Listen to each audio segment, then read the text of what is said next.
یه آتش سوزی جدید از طرف باغداران به ما اطلاع دادن.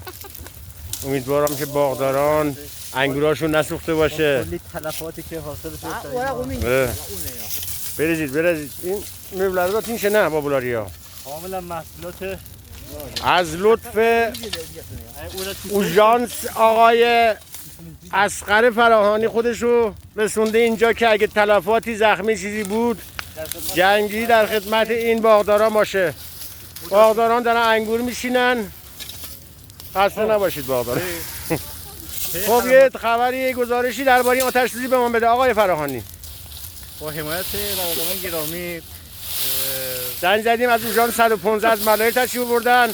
فقط یه گزارش کوتاهی در این باره به ما لطف کنید. ما داشتم اینجا کار میکردیم یه دفعه آتیش همینجوری همه را گرفت. خدایا چی کنیم چی نکنیم. زنگ زدیم مشتری اصغر. علی اصغر جان به موقع رسید؟ اینا رو آتیش‌ها رو کنترل کنه. آقای باغدار مونده بود اونجا می آتیش بگیره. آقای باغدار صبر کن من حرفمو بزنم. اصغر به موقع رسید؟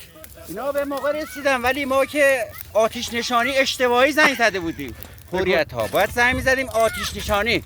اینا مثل اینکه اورژانس هن دکترن. خب برای اینکه طلباتی نباشه زخمی نباشه اومدن. دستشون درد نکنه. البته این تلفن بعضی وقتا قاطی میشه به خاطر این برق رفتگی. زیاد به دل نگیرید. ساکت نسوزه بچه.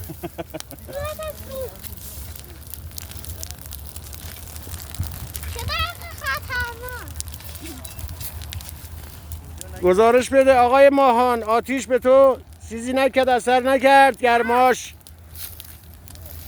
آقای شهریار نه من نیستم. چرا؟ پس کجا بودی تو؟ همینجا. باغدار اصلی تویی.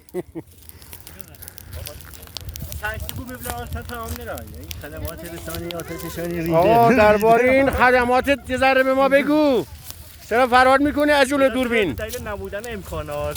بله. ابزارات ما کاملا ابتدایی بوده. درسته. دسته نایه شکست. دستا شکست؟ خواهد درخت راجی یه دونه درست میکردی؟ مسئولین پیگیری کنن خواهشان. 100% ما این گزارش رو به خدمت رئیس رؤسای بالا خبر میدهیم که انشالله هم دفعه بعد چند تا دسته بیل، دسته یابا، دسته شنکش، رنگ با رنگ آهنی براتون بیارن که انشالله مشکل براتون پیش نیاد. آبپاش دستی.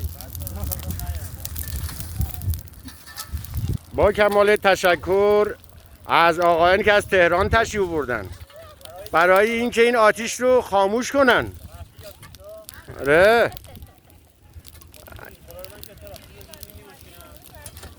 آقای باغدار داره درختان انگور را درختان انگور میادم. این باغدار ما که خیلی داره زحمت میکشه که این موها که مریض بودن سرطان گرفته بودن بسوزونه که سال بعد اثر نکنه به این باغا دوباره. پیسا گرفته بود اینا رو پیسا.